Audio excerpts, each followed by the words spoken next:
Hey guys, so Badger has a condition called Megaesophagus. Megaesophagus is a congenital defect of the esophagus that makes it very large and misshapen. So he has a challenging time getting his food down into his stomach. For that reason, he has to be fed his meats on an angle. I put him up on my leg at a 45-degree angle, and then I tilt the bowl, and this is how he eats. At this angle, the food can more easily glide down his esophagus and into his stomach. This allows gravity to do some of the work that his esophagus can't do on its own. Look at his face!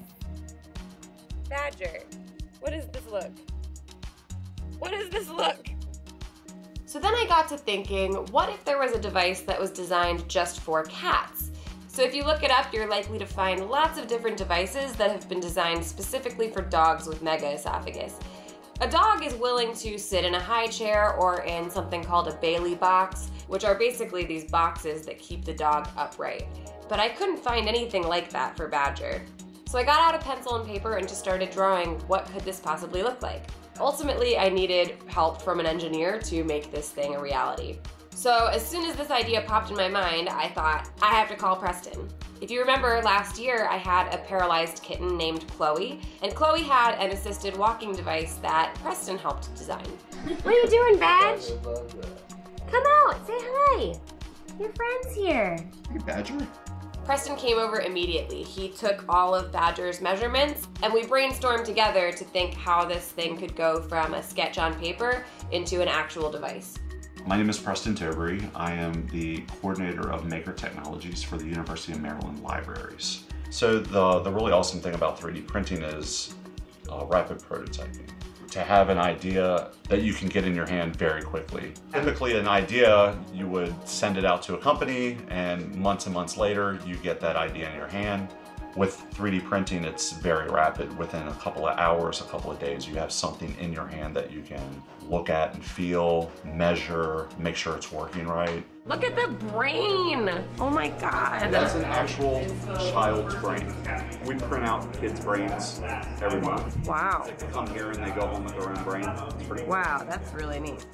I love seeing all of the weird stuff they have in the 3D printing studio. Preston basically comes up with all these ideas of things he wants to make, and then he creates them. So I love what he has come up with. Oh, cool! Yeah. This is awesome. I thought you would like that. The first version that Preston made was a fixed feeding station with a step so that Badger can put his paws up and take a bite. Do you understand? Look. Look at this. This is perfect.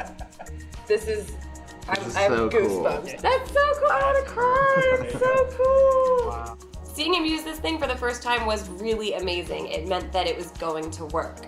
When I met Badger with that belly, I was like, oh, this needs to be a little bit more comfortable than just a straight up step. It needs to accommodate for his little dad bod. The 3D printing lab is amazing. It has more than just 3D printers. They have all sorts of cool technology like augmented reality. So while we were there, I was able to put on a weird helmet, and of course, all I did was just put cats and dinosaurs all over the room. But the point is, technology is amazing. A lot of the time we have to make do with what we have. We have to go to a thrift store and look at doll furniture or a tiny little table. Why should it be that way? Why can't we create things that are specifically designed to be able to save these little guys? I think this is especially important when you're working with special needs cats and kittens because there are not a lot of devices for these guys. Badger's almost 8 weeks old. I don't want him to have to be dependent on a person forever. I want him to feel empowered that he can eat a meal on his own, but do it in a way that's safe for his body. So that's exactly what we did. Like our first piece, it proved that the idea that you had was working for Badger. And from that idea, then we can just trim down the edges and make a really beautiful piece. Today, Badger is getting his final 3D print. This thing looks amazing. It's got an adjustable arm so it can grow as he grows.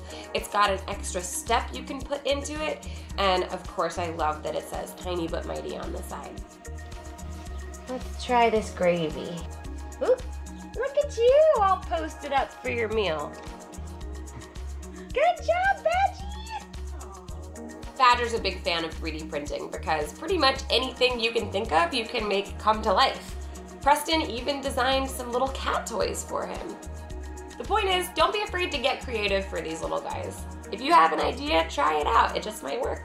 Many thanks to Preston and the University of Maryland for sharing their skills and their technology with us.